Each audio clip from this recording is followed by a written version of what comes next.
Freudian slip was not too bad, because I am here to witness to the goodness and the greatness of the service of a friend. I'd like to talk to you about 4 I's. You can't hear? Whoa, that is unusual for me. Can you hear me now? The stand is a little low. I'm here to talk about 4 I's. The first I is an I of personal privilege, to where I want to say, I thank you, North Forest women, for your support in this last election. And because of your support, we have a corner left in the county, and I want to thank you for your support. Thank you. Give yourselves a round of applause.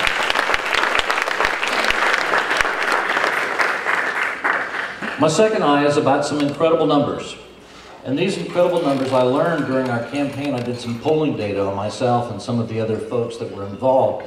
And in our county, there was one individual in Precinct 4 that was more popular than what is normally even imaginable. You see, as a politician, you want to have 2-to-1 favorables. What that means is that in the general world, where a third of the folks are going to be fond of the Republican and a third of the folks are going to be fond of the Democrats, and then the other third are somewhere in the middle, you want to have 2-to-1, which means you have all of your team and you have all of the middle, and then you acknowledge that there are going to be some folks that are going to be for their team. And so that's the gold standard, is to have 2-to-1 favorables. However, there is this mind-boggling number, this incredible number that we had for Judge Emmett. You see, he was not 2-to-1. He did not just achieve the support of his party and everybody that was not aligned with the party. He was not 3-to-1. He was not 4-to-1. He was not 5-to-1. Nor 6, nor 7, nor 8, nor 10, 11, 12, 13, 14, 15, 16, 17, 18, 19, 20, or 21. He was 22-to-1 favorable in the precinct. That deserves a round of applause.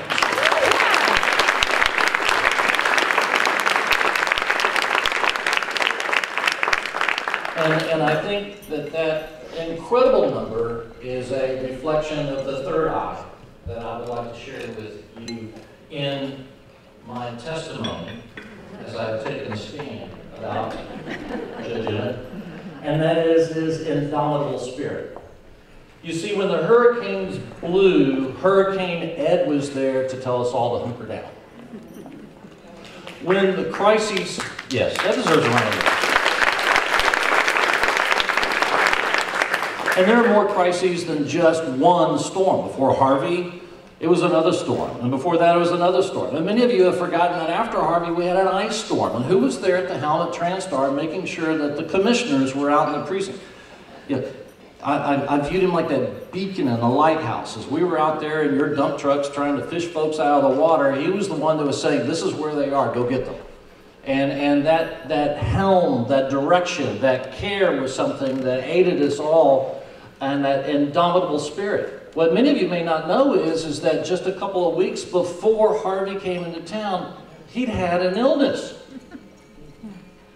An illness that would normally debilitate someone else, but not our indomitable Hurricane Ed. He slept there at Transtar. Of course, his accommodations were much nicer. I had to sleep with the sheriffs in a road camp. But he slept there and took care of us when others would have been at home taking care of themselves. That indomitable spirit we're going to miss. And it leads to my fourth point, and Judge Emmett knows this is coming. I have to make my classical reference. In the aftermath of this and the loss that so many of us feel, those 22-to-1 favorables everyone feels, there has been almost a sainthood effect that has occurred, to where Hurricane Ed has now become Saint Ed.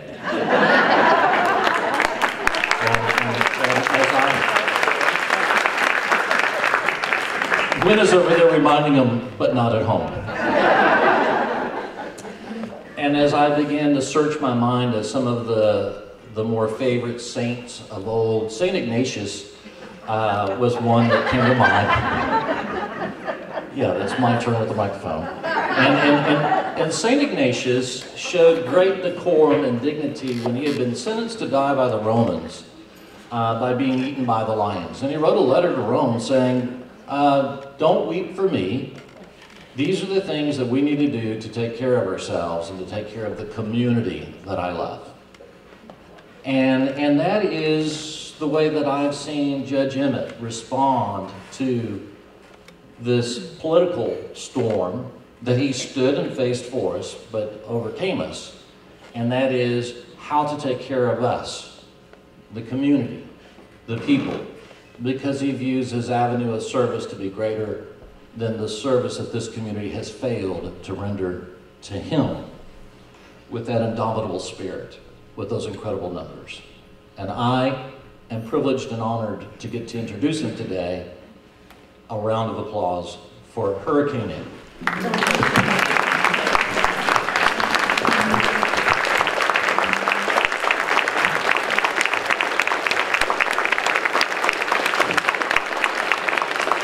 Well, thank you very much. Please. I have very little time left.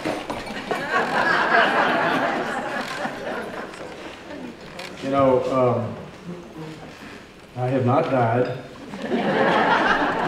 although it's been very interesting.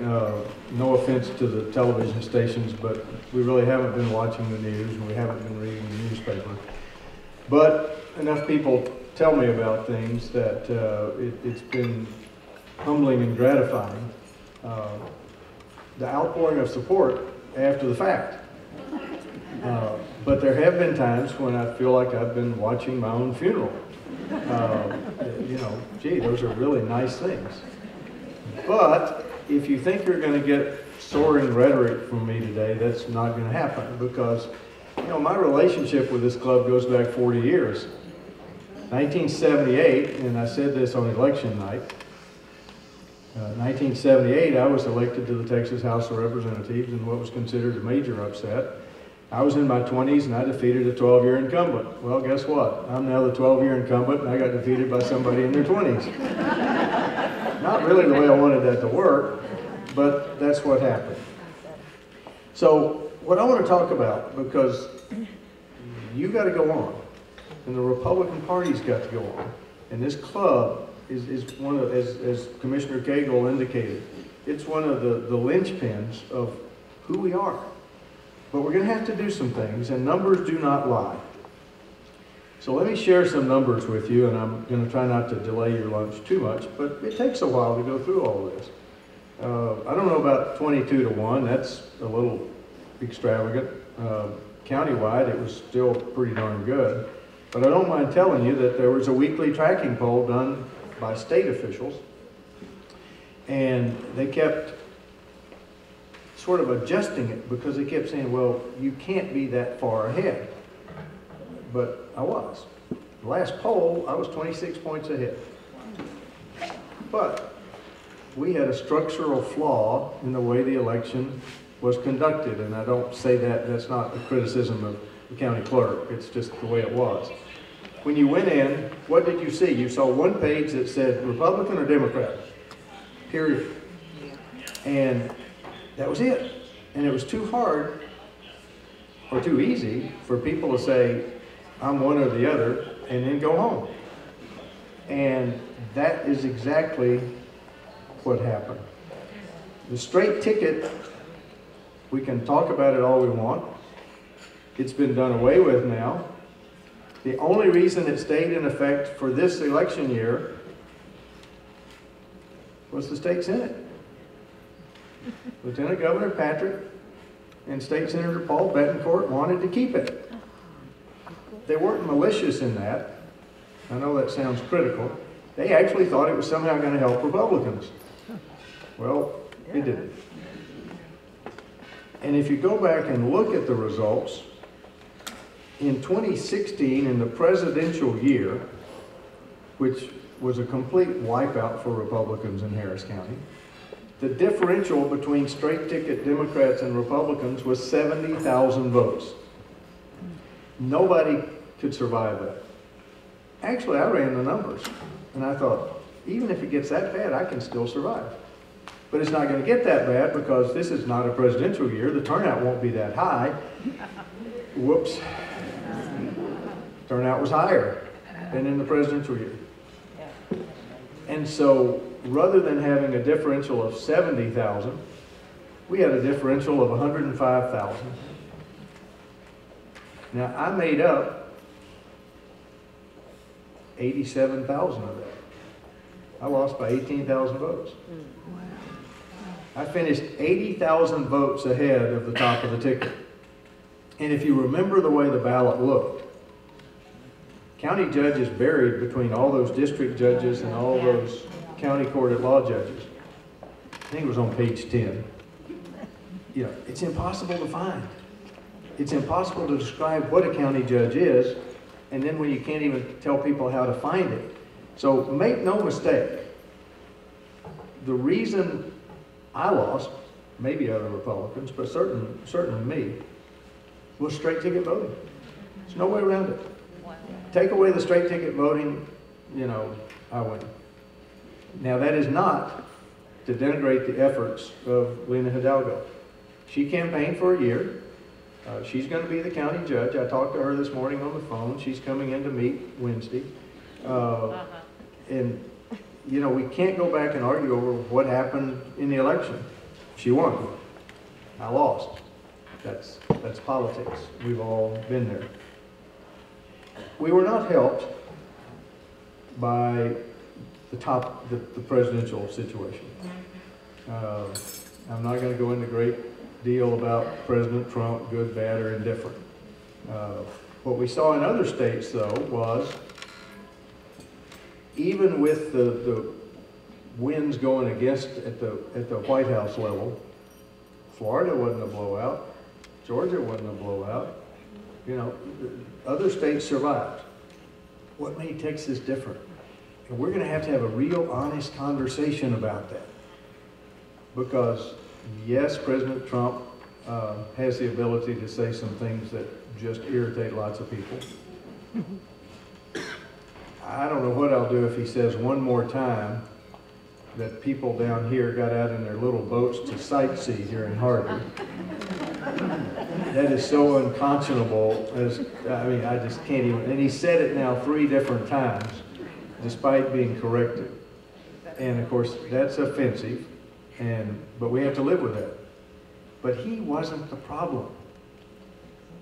Even if you get beyond the straight ticket situation, go over some of the numbers. Top of the ticket. Well, by the way, just so you know what numbers we're dealing with, straight ticket this time was 77% countywide. It had never been more than about 63% before. That meant that the Democrats' straight ticket was 515,000 compared to 410,000 for Republicans. Libertarians got 6,000 straight ticket. So how many votes did people get? Ted Cruz got 498,000. Dan Patrick got 508,000. Ken Paxton got 494,000. Sid Miller got 498,000. The district judges, on an average, got somewhere around 535,000 votes. The district judges outdrew the top of our ticket, and I'm not just talking about Senator Cruz. They outdrew everybody. I got 575,000 votes. That's a lot of votes. Commissioner Cagle, it tells everything when you realize he got 54.27% of the vote in this precinct. He won by less than 30,000 votes running against someone, and this is not Joseph McCarthyism. She really is a communist. I mean, he said that to the editorial board in the Chronicle, and they kind of picked on him about it, but then after the fact, you find out, no, she really is. So she got within 30,000 votes of being your county commissioner. This was not a good year. But we have to go back and say, why? Well, and by the way, I would point out that Stan Stannard got more votes than Dan Patrick.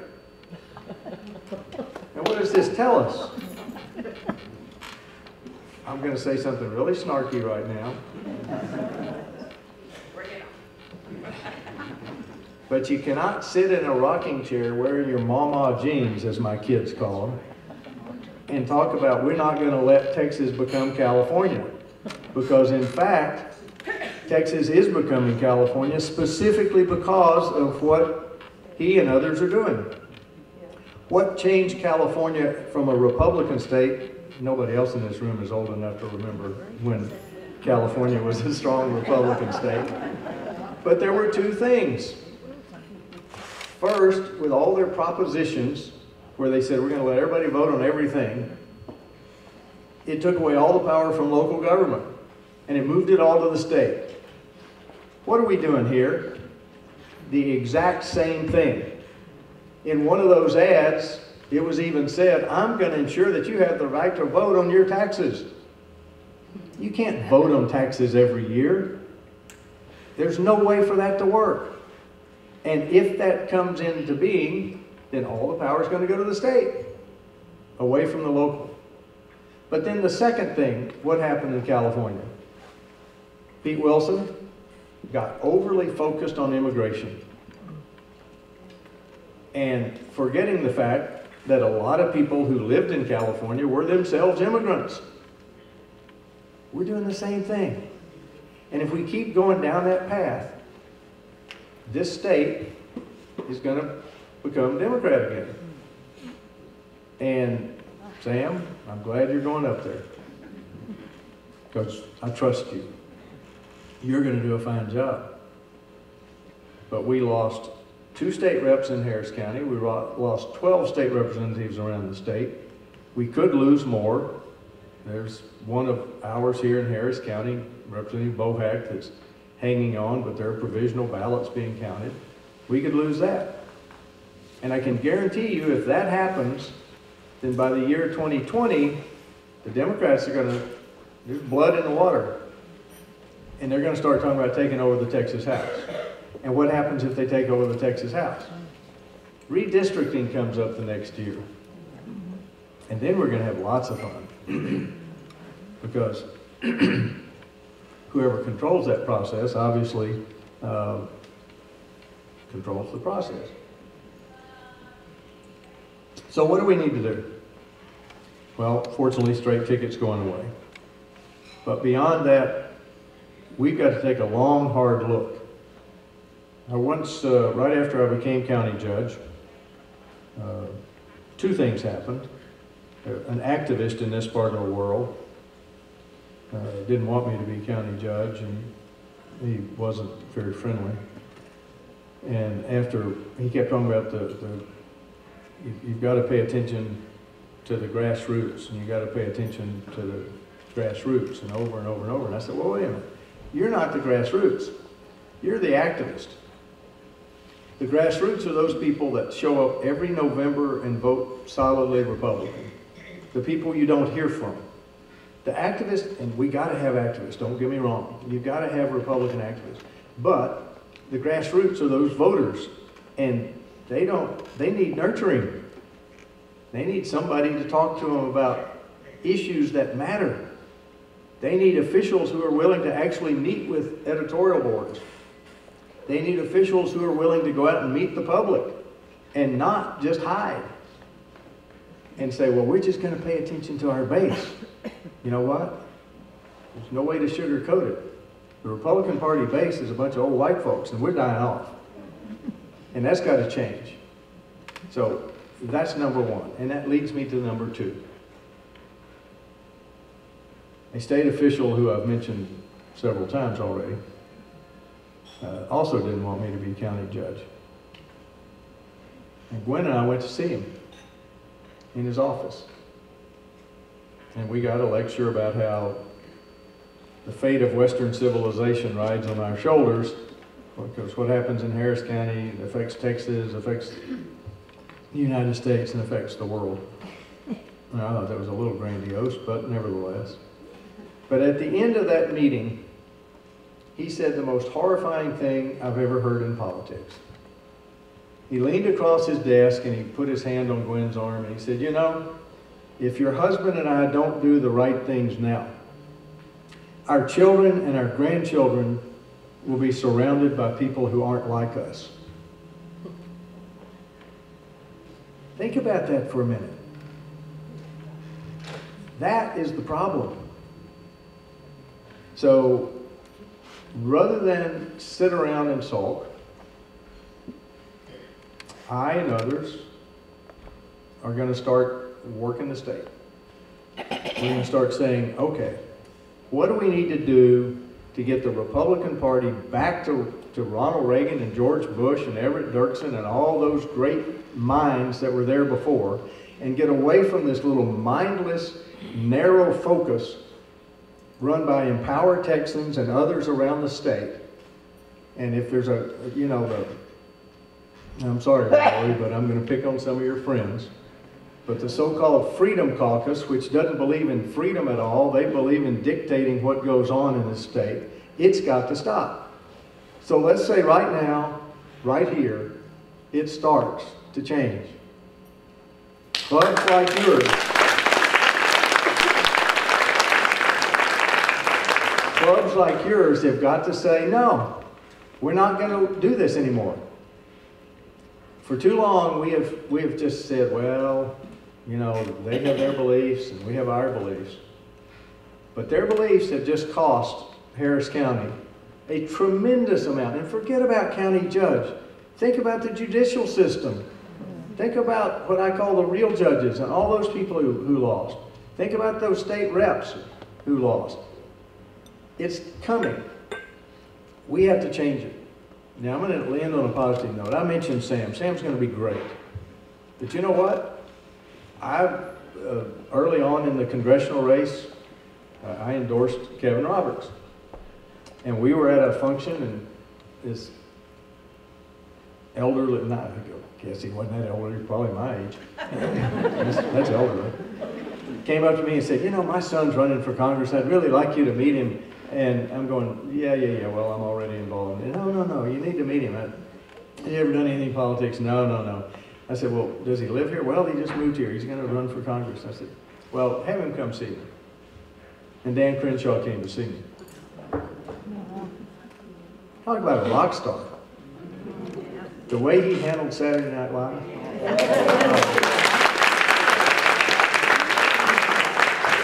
So I'm going to end on a hopeful note.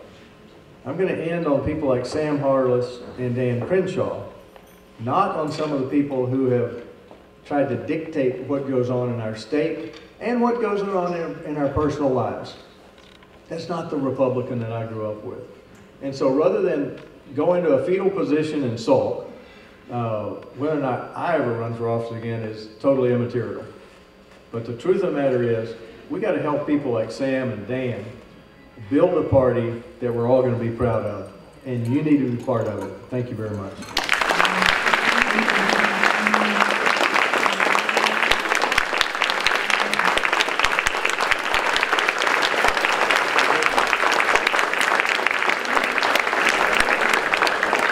I don't think we can truly measure the importance of this man to Harris County, the state of Texas, and beyond. We are deeply grateful to you for all that you have done for us and all you have meant to us, Judge Emmett. We're going to break for our lunch now. I would ask that everyone please remember to take your ticket, and if you'll let the head table go first, we would appreciate it. One more thing.